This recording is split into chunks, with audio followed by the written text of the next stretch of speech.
Well, the Pittsburgh Steelers, for the second straight week, lose to a 2-win team, this time the 2-10 New England Patriots in, I want to say stunning fashion, but I guess at this point, it's not so stunning after It what we saw is. last week. It is stunning. Um, History made. I mean, you saw the stat going around the first time a team over 500 or like 8+ wins. And like there was the weird thing to it, had lost to a team. Any team over 500 to lose back-to-back weeks against a team that is 8 games below 500. Yeah. I mean, it's Which is, ugly. again, people could say, And it's at one of home. those like super, yeah, both of these were at home. And you could say, well, that's a very specific stat, which a lot of the stats are kind of ridiculous. But that's still, even if that's happened, even if a team has played back-to-back weeks of a team that's 8 games under 500 in NFL history, let's say it's only happened 15, 20 times, to be Yeah. the only one, Yeah. to lose both of those games, even if the sample size is out of 20, that's very bad. That's not good. And when you're the Pittsburgh Steelers, who like to consider themselves, one of the storied foundational franchises of the NFL, that makes it that much worse. Listen, Mark, I mean, of course I have thoughts on this game. I have thoughts on what this means for the Steelers, what this means for players, coaches, a lot of things, and we'll get to that. I don't want to take up all of that time right off the bat. I'd like to kind of get your thoughts on the game, but I will say this right off the bat to not bury the lead. And I think you'll understand what it's taken to get to this point, I think, because we've obviously known each other for most of our lives, and on top of it here on the show, that I'm not quick to, make rash judgments. So I hope this doesn't come across that way, even though obviously this is coming in the wake of the two worst the worst 2-game stretch of Tomlin's career. I truly think that it's time where his seat is considered hot, at least very, very warm. And you have to say, is it time for the Steelers to move on from Mike Tomlin? I don't say that lightly. After this, the way that I'm now starting to see the locker room fissure, the way that this entire operation's been run the last 8 years, it's been a long, slow burn, but I think it really has come to the point where some serious thought has to go into, has he worn out his welcome in Pittsburgh? But I'll get more and I'll expand on that more, but I'm just curious, I'll toss it to you because obviously that's a big thing for me, It's huge. Me to go it's huge. to. That's, yeah. I will say this first and foremost. God bless Mitchell Trubisky keeping the Bears alive. He's a Bear for life. With the losing, keeping the Panthers now. Panthers now have a 2-game cushion on the Cardinals and the Patriots. God bless the USA. God bless Mitch. That is fantastic. And so I was my first thought. My other thought, honestly, when I was watching the game, and it was one of those games, we joked about like, oh, don't watch it, go on a date night or whatever. Obviously, you're always we're gonna watch it, and knowing you as a diehard Steelers fan, like I had that extra little, all right, like what really can we take from this game? The biggest takeaway for me is I just to me it feels like it's getting to the point where what do we have to do as fans in the NFL, and what do we have to do as people who try to criticize the NFL and judge the NFL and analyze the NFL and all these things and love the NFL, all of these things. At what point in time do we just have to say, like, do we either need to change the rules some back to favor some of the defenses, or you just can't have a defensive head coach anymore? Like, you just can't. I mean, that was Bill Belichick and Mike Tomlin, who arguably two of the greatest coaches, in the history of the sport. Tomlin is built a Hall of Fame resume. Bill Belichick is a Hall of Famer. Maybe the greatest coach of all time. And these are guys that are defensive coaches in the game in 2023, and it looked like everything had passed them by. I mean, you look like what backup quarterbacks are doing with defensive coaches versus offensive coaches. It's brutal. And you can argue, oh, well, Mitch isn't good. Mitch and Gardner Minshew are in the same stratosphere, right? And look at what Shane Steichen's doing with Gardner. And he's been with Gardner, and Gardner had him in the system in Philly last year and this year. So 2 years with Gardner.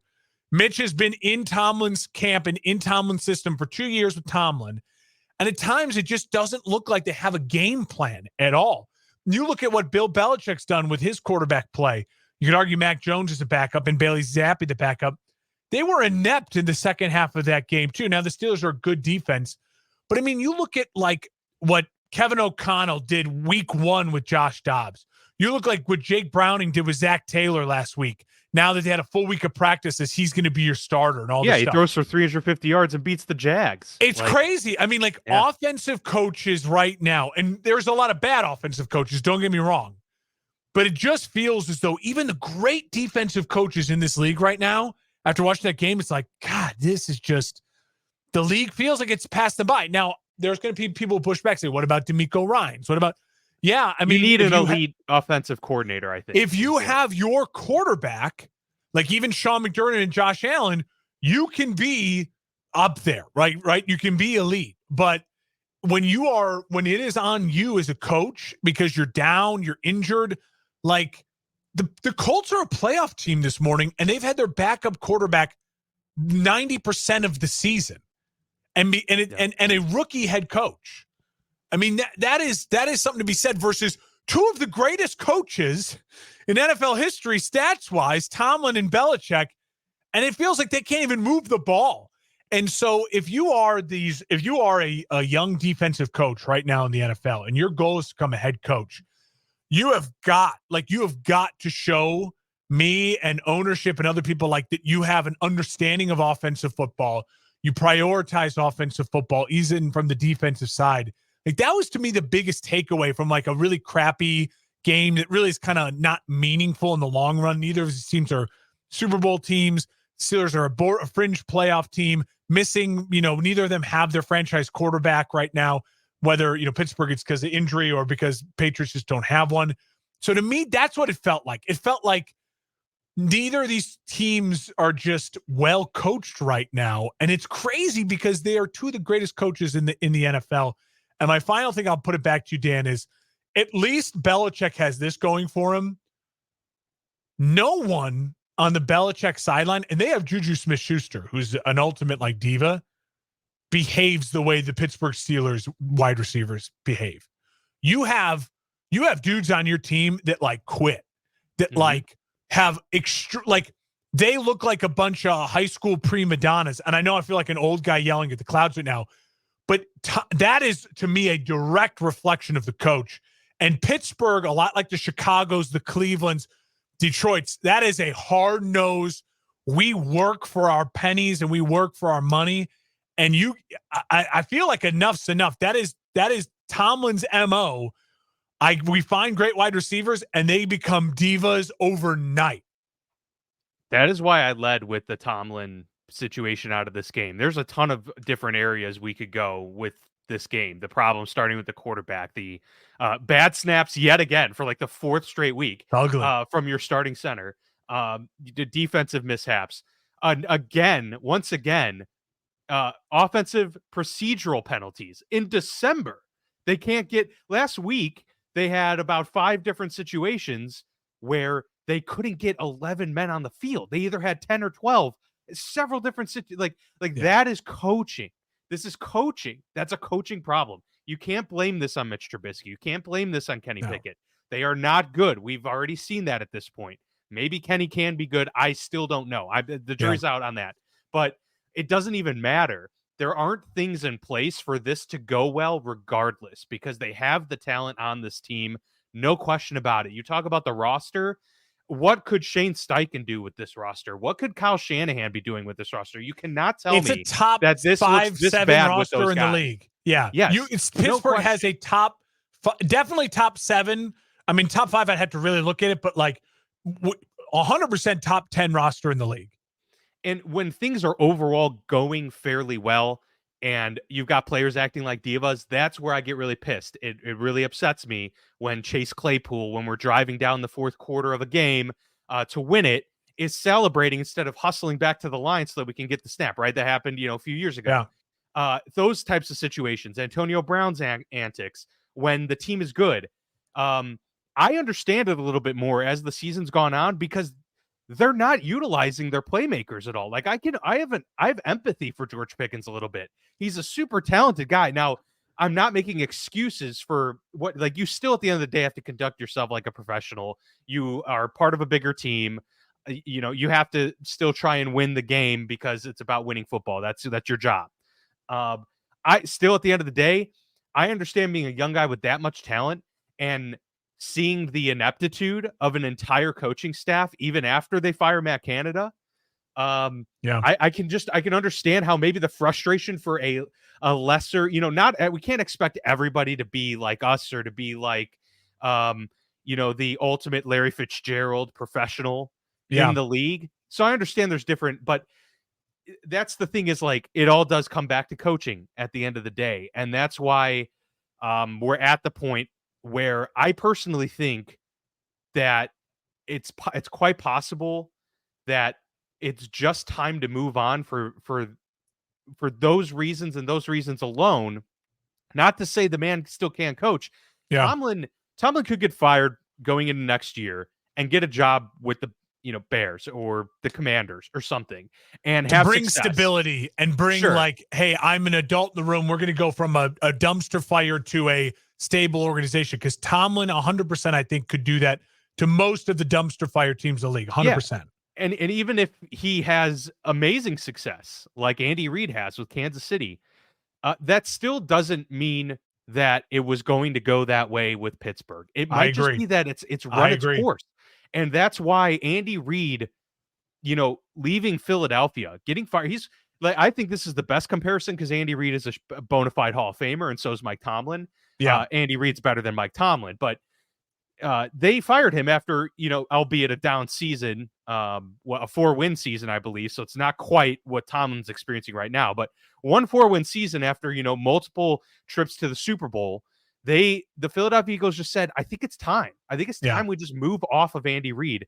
And can you say that was the wrong move, even though Andy Reid is now gone to Super Bowl, Patrick Mahomes? They did it with Doug Peterson, and they did it again with Nick Sirianni. And then Doug Peterson, another example, they let him go after because it felt like it just had run its course and it lost like the magic. Sometimes you just have to accept when maybe it's just not right anymore for you. And I worry that the Pittsburgh Steelers, being who they are, being sometimes stuck in their ways, won't allow themselves to have that type of introspection, because there is sometimes a holier than thou thing where, like, we don't make changes, and for just because of the fact we don't make changes, we're badass. That's not necessarily making the right changes. Sometimes makes you badass. You posted something on Twitter, I think, that speaks to that as well. The Steelers are now one of 8 teams that haven't won a playoff game since 2016. And the teams I woke on up that this morning and looked that up, because the I was teams like, on that they're list going to do it again. Ugly. I mean, it is the bottom of the barrel, and you wouldn't necessarily associate Pittsburgh with those teams. But again, I can make an argument if I'm a Steelers fan.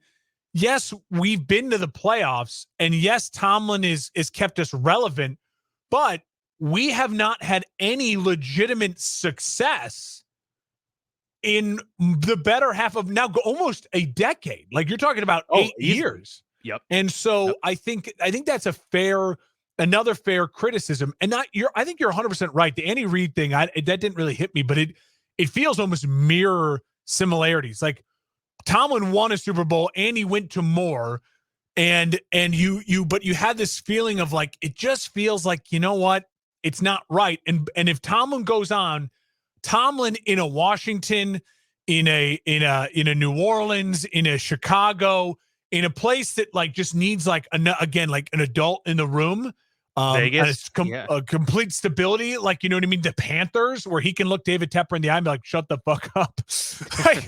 I feel like, you know what I mean? Like, he'd be successful. He absolutely would. The Chargers, like, again, like, we need just to get control of our program. He'd be very successful. Again, is Tomlin the type of guy that maybe is going to elevate you to multiple Super Bowls? It doesn't feel like any defensive coach right now is going to do that. Not even Bill Belichick. Like, to go back to my argument to start, Dan, I'd also ask you this, as we're just talking about the Steelers here, it's not really worth talking about the Patriots. I think with the Patriots, that discussion will come when we actually know if they're moving on from Bill or not. right now with the Patriots, it feels very much like they're going to be an off-season storyline. Like, we're going to talk a ton about them once the season's over. So I don't want to focus on that now. Pittsburgh still has a chance to make the playoffs.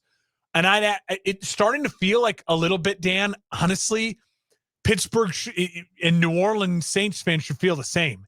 Yes, we can make the playoffs, and yes, we probably should make the playoffs.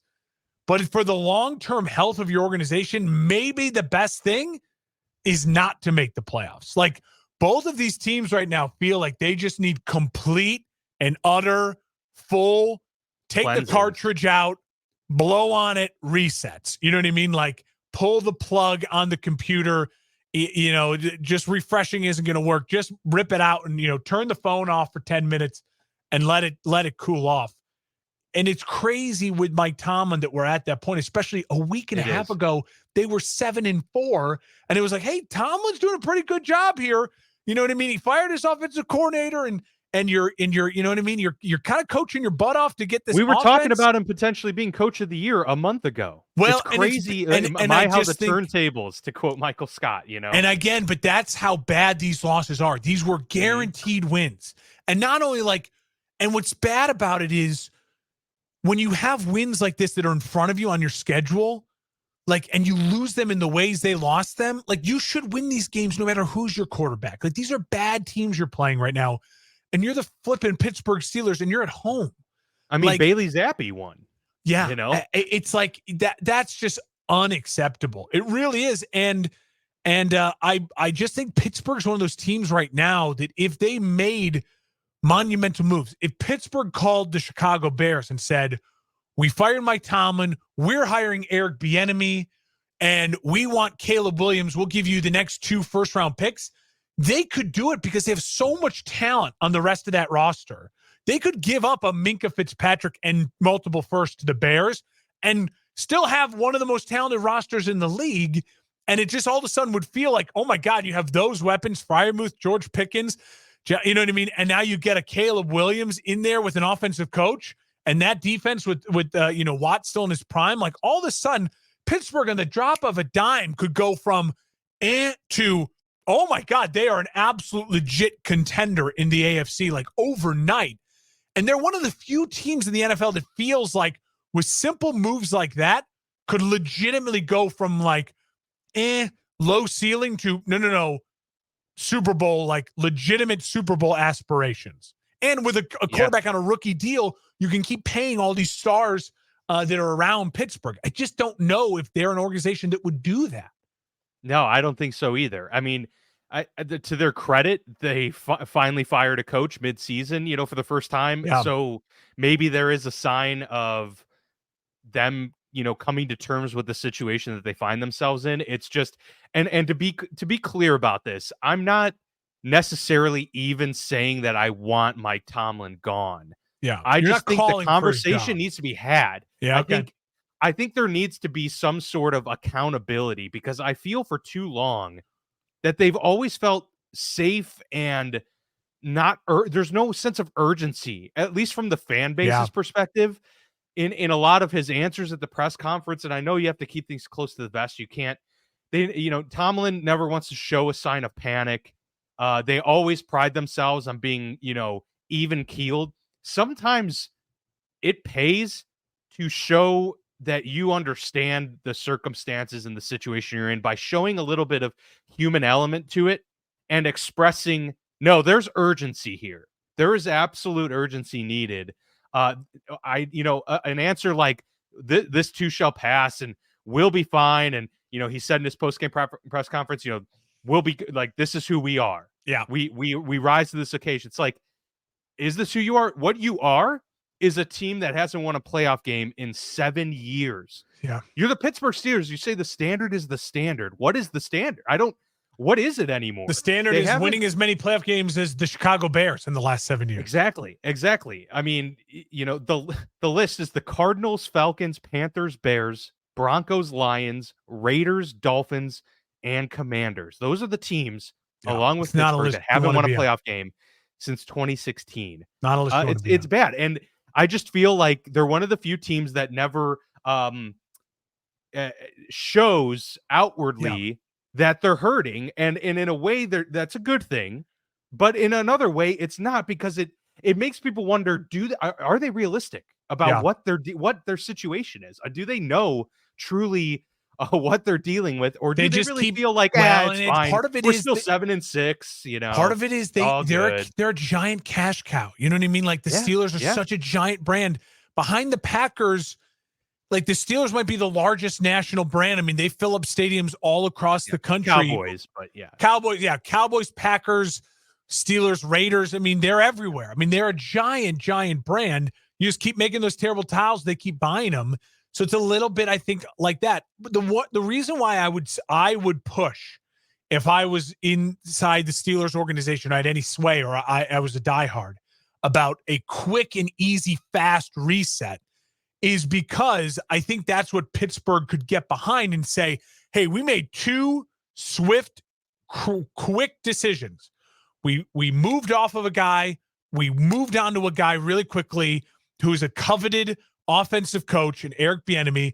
I think the conversation would have to be making Tomlin feel like he needs to just step down. Like this is a mutual, it's just run its course. I will be a Steeler for life, but like I need to take some time away. I'm going to take a couple years away from coaching or whatever Tomlin wants to do. Bieniemy steps in. You go get Caleb Williams. You know what I mean? If you did two sharp moves like that, it's not like, oh, we're blowing it all up and we're now in chaos. We're the Pittsburgh Steelers in chaos. So I think it's more like if you could sell it to your ownership and your leadership like that, I think it's possible that the Pittsburgh Steelers could look at that and be like, no, this could still be perceived as like, we're a buttoned-up, smart organization, because that's not desperate. You know what I mean? It's not desperate to just like, oh, we're firing coaches mid-season. Now things are getting out of hand and things are chaos. There's leaks everywhere. Those, like, all Pittsburgh has to do is make two really quick, sharp, pinpoint decision moves. And it's like they're back to being buttoned up and being efficient and being the Pittsburgh Steelers.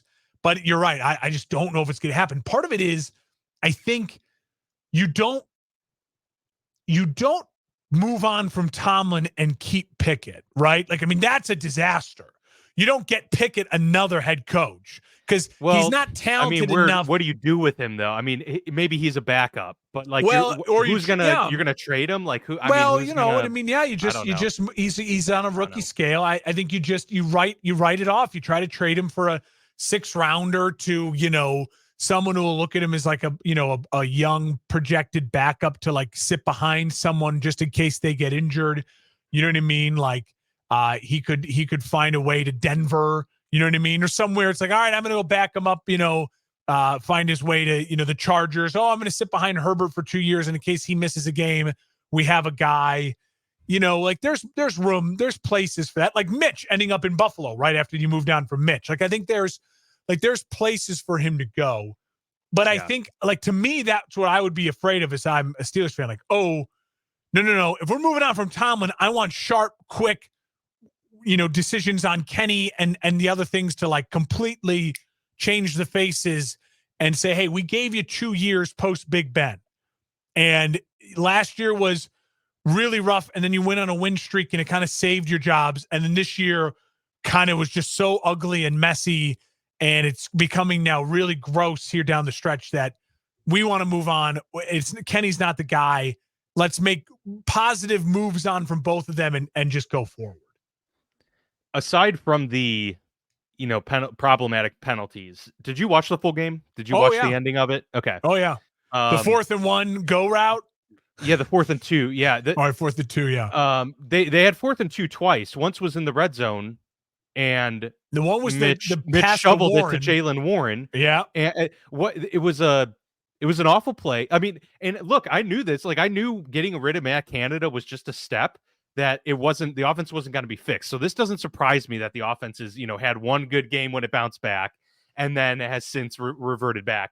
They had everyone in the deep in the end zone on that play. You needed 2 yards.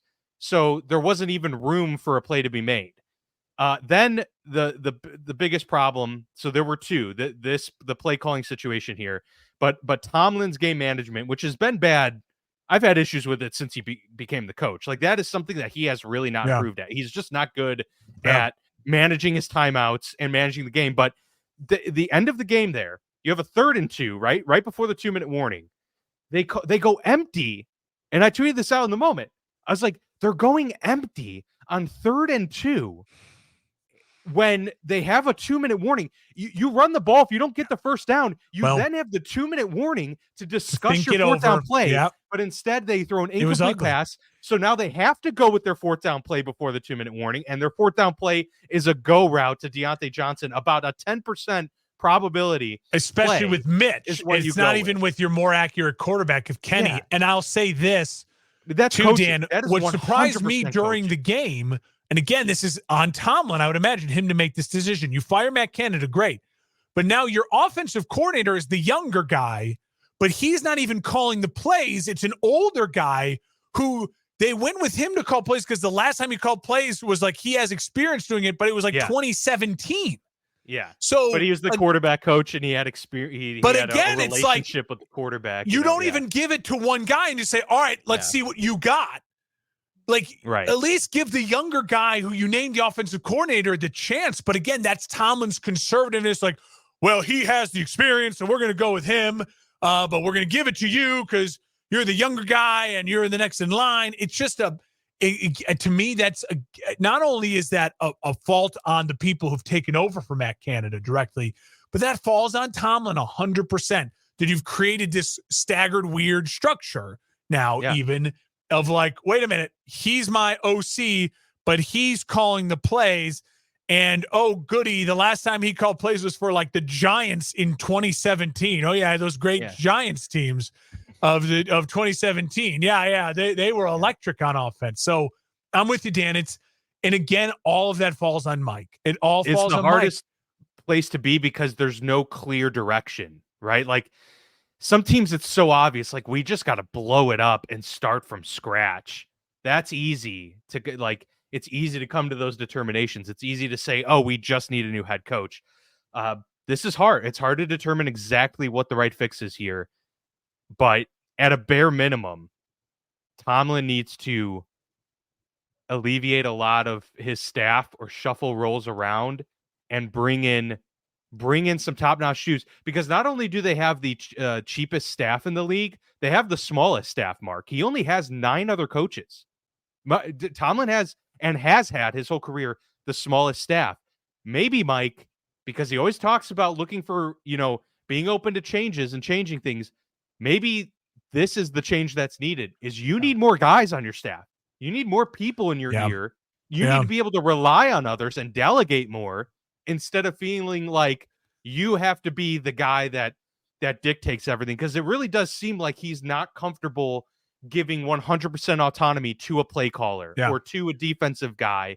Maybe he needs to step back, be the CEO on the sidelines for once, so he can focus on his game management versus the tedious aspects of play calling. But that requires a top-notch dude. Yeah, and they got to make a splash. To put a button on it for you, and just in my thoughts, if it were me and I was in charge of the Pittsburgh Steelers, I would 100% be looking to make those 2 clean moves, and I would try to do it in a way where Tomlin we can leave on really amicable terms and praise him and laud him like the Eagles did with Andy Reid in this just like legend. We may regret this, but it just, after 2 years after Big Ben and 7 years straight of not winning a playoff game, we as the Pittsburgh Steelers organization are going to move on from Mike Tomlin, and he will be a Steeler for life or whatever. And then I would become extremely aggressive in going and getting the offense, a guy like a Bieniemy, a Ben Johnson. The Steelers, if you are a coach, prospective coach, it's the best job. It is a dream job, especially with that defense, those offensive weapons, and if you come in with an okay from the organization, hey, we're going to be aggressive in trying to trade up. Maybe not get all the way to number 1, but go getting a Drake May, in that top 5. Go maybe finding a way to get a Bo Nix or someone else, and just saying we're gonna try to get you the guy you want to, or hell, the Steelers even at this point in time feel like they're a Kirk Cousins away from being battling for an AFC Championship game. So I'd prefer them to go the young route, but that's what I would push for. And unless Tomlin really turns it around here towards the end of the season, I would continue to push for that. We'll have to wait and see. That's the weird thing too, is that they could still make the playoffs, right? And my response to that at this point is, so what? Yeah. So what? Who cares? Yeah, it's a low ceiling. They're not making a run, you know. So I agree with what you said at the beginning about, it's almost being better. I'll just ask you this as we move on. Steelers have the Colts, the Bengals, the Seahawks, and the Ravens to end the season. I mean, Colts, do they make Bengals, the playoffs? Seahawks, do they make Ravens. the playoffs? I honestly, where it stands, I say you probably no. got to get to 10. I feel like they're 9-8 at best at this point. You got to get to 10. It feels like now in the AFC. Yeah, for sure. You got to go 3-1. And the Colts are playing really well. A week and a half ago, they were a lock to make the playoffs because these were 2 guaranteed wins. And then it's like, oh, you got to win one more game and you'll be fine. And now I don't see how they win 3 of those 4. I really don't. Yeah, it's super tough. I mean, the Seahawks game is going to be difficult. The Colts is not a slam dunk. No, what we saw from at this point Jake in time, Browning. Point in time, I would say they definitely lose to the Colts and to the Ravens. Yeah, for sure. Yeah, and then they finish 9-8, just like they did last year, and miss the playoffs by maybe they're the 8 or 9 seed, mid-round pick. And like you said, I mean, what are they going to do with the 16th overall pick? Honestly, I just don't. They need to they're going to have to do something with it. They need to call my guy Ryan Poles, and they need to say, "Here's Minkah Fitzpatrick, this year's first, next year's first, and next year's second, or something like that. Let's make a deal." Well, this has obviously been a Steelers focused show, but we'll end it with a couple of a quick little look ahead and bets for this upcoming week, because we've got a couple interesting matchups here to look forward to, and we picked 2 primary ones that we wanted to look at afterwards. But first, let's hear what your lock and what your upset of the week is. I'll give mine, and then we'll talk about these 2 matchups. We didn't discuss this, so we might have the same. We might have completely different things. My lock of the week is Browns -3. Bad weather in Cleveland. It could be sleeting, icy, gross. Joe Flacco, big arm Joe. And the Jaguars, they're saying Lawrence might be a game time decision. If he is, I think that's a disaster for the Jags. And if he doesn't play, it's a disaster for the Jags. So I'm 100% on Cleveland -3. If you can get Cleveland at -3, if the line starts creeping to 4 or 5, then depending if Lawrence plays, it could be tasty where the Jags might cover. But I think it's low scoring. I think it's ugly.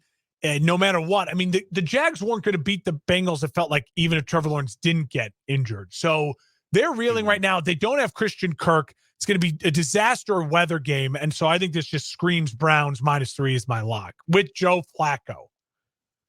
Who would have thought I would have said that 3 months ago? That wild. The Browns are going to be beating the Jaguars at with a -3 in Cleveland with Joe Flacco. That's where we're at, people. God, the NFL never disappoints, right? Yeah.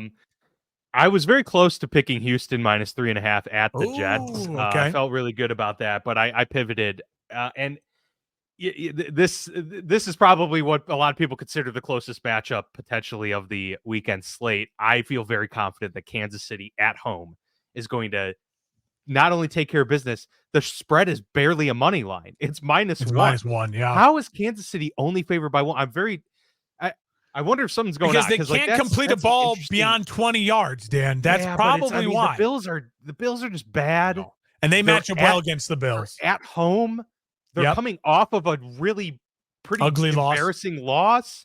Like, I trust Andy Reid and Pat Mahomes to get it right this game at home against a hapless Bills team. Honestly, at this point, I feel -1 is a steal right there. I would take them by 4 easily. And so, yeah, I think Chiefs win by close to double digits. Love like it. 7 to 10 points. Love it. I think that's my lock. My upset is the Colts upsetting the Bengals. Colts are getting +2.5 right now. This is at least based on Caesar's sports book. It's in Cincy's favored by Cincy. 2.5. It is in Cincy's Cincy, and they've been playing pretty well. But the Colts defense lately, Mark, the last month, they have been like a shutdown unit, like really top notch. And so they're playing a backup quarterback in Cincy. Cincy's defense isn't much to speak of. And so it's going to be a pretty Jake close Browning game. come back But to earth I think game. the Colts are going to do it. I think the Colts are going to do it. And then they're going to go to 8-5 and go to Pittsburgh and probably beat Pittsburgh. They could be 9-5. I agree. I think crazy. The Colts are the play 100%. But my upset, Rams plus 7.5. Now, oh man, oh baby, this is, I know you and the LA got this love affair going. Dude. I can't quit him. But everyone's saying, I know what everyone's saying. Like, wait, come on, Mark, don't be dumb. I don't think this is dumb. Since Mark Andrews went out, he can't throw for over 200 yards. I mean, Lamar has struggled to move the ball post Mark Andrews. This is true. The Rams, this is going to be an ugly weather game. So I know that doesn't help the Rams as a dome team, LA. I know it's the early window, all of that. But this is one of those where it's so easy to say Ravens going to crush the Rams. They're off a bye. I think they come out a little sluggish. I think the Ravens win, but I think it's one of those where like, wait a minute. Are you looking at the score and it's the third quarter and the Rams are up 17-13 right now and the Ravens, like what the hell is going on in that game? Ravens score a touchdown. They win. Stafford throws a bad pick. Ravens win. But that 7.5 is a big number. You get the hook with the half. Number, yeah. You get the hook with the half. So I think I like the Rams at 7.5. I think it's one of those games in the early window. You're just going to put, Ravens, easy win. And then you're going to look at it and be like, what the hell is going on in Baltimore? And you'll realize it's a rainstorm, no Mark Andrews, and it's just an ugly football game. Yeah, that very well could happen. Sluggish Ravens team off the bye. I'm betting on that too. Even though John Harbaugh is good off the bye, I'm gunning for sluggish off the bye. Yeah, there you go. I'm a bad gambler. Bills, Chiefs, and Cowboys, Eagles are the two big matchups we wanted to talk about. So let's close out the show with our thoughts on those matchups real quick. You already heard that I think Kansas City's going to beat the Bills pretty handily. So I'll toss it to you for that matchup. How do you see this one playing out? I had no idea. Like either honestly, way, it's just one of those. I don't have a read on it. Both teams are coming off of tough losses. Both teams feel like they are both desperate for a win and a good performance in a win. The Bills are playing for their season, though, right? Bills are playing for their season. 100% playing for their season. So my gut says that Kansas City is they just know how to beat the Bills. You know what I mean? Like if this was like Cincy and Joe Burrow, like I'd be like, oh, Joey B is going to go in there and just upset, like crush them. You know what I mean? But the Bills don't have that. So I'll pick Kansas City, but I will say this. I really think this is going to be one of those games where if this game ends up being 24-23, Bills win, the Josh Allen drive, kick a field goal, it wouldn't shock me at all because the Chiefs offense feels so disjointed right now. Their best bet is to run the ball some more, and then find Kelsey. They can do that against the Bills defense. But I think the Bills are going to be trying to swing for the fences and knockout blows. Kansas City's going to be playing conservative in the sense of like, we just got to get our offense back to working. So that could favor the Bills early, getting a lead in this game, and then who knows. But I don't have a great read on it. I'll take Kansas City. If you made me pick a winner, I'd take Kansas City, but barely. I don't love it.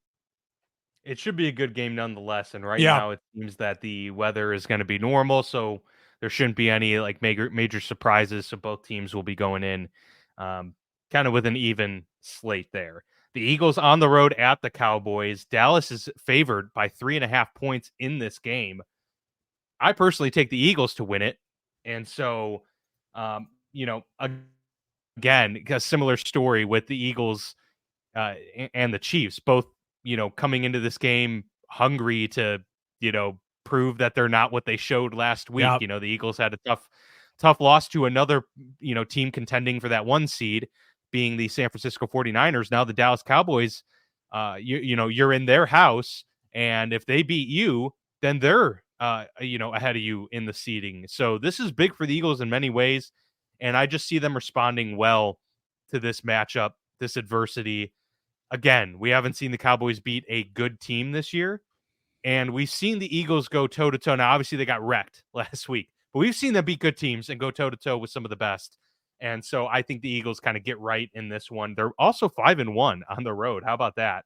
Cowboys are 6-0 at home, so something has to give here in this situation. But I'm confident in the Eagles not only covering that 3.5 points, but winning outright. So I would take the money line, honestly, if it were to talk about betting. But just in general, Eagles are just a better team overall. I'm 100% with you. 100% with you. I think that I think the Eagles losing last week was good for them in this game, like going into this game. And I think sure, I'm not going to believe in Dallas till I see it. If Dallas beats the Eagles and plays well, well then I'm gonna have to go back to the drawing board and really start considering Dallas as a legitimate NFC contender. Like they've turned things around. But until I see that happen, I'm going to stick with the fact that I believe in the Eagles. I believe in the Niners. I believe in the Lions.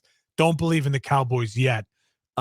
If Dak plays well and they win, Dak MVP thing is going to, if you really feel like Dallas is going to win and Dak's going to play well, I know he's already like the betting favorite with Brock Purdy, but get it now because it's only going to get, the odds are only going to get worse for you if he wins this game and balls out.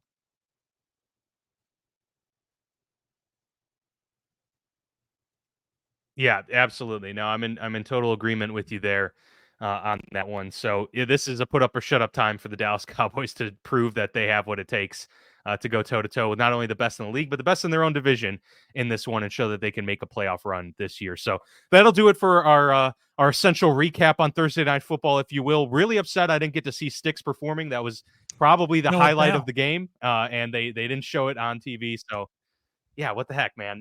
Get with it, but. Nonetheless, a lot to ponder there in Pittsburgh, and the Bears now sitting pretty with that number 1 overall pick, thanks in part to the Pittsburgh Steelers. That'll do it for this episode of the Football Lounge. We'll see you back here on Monday for our Week 14 recap.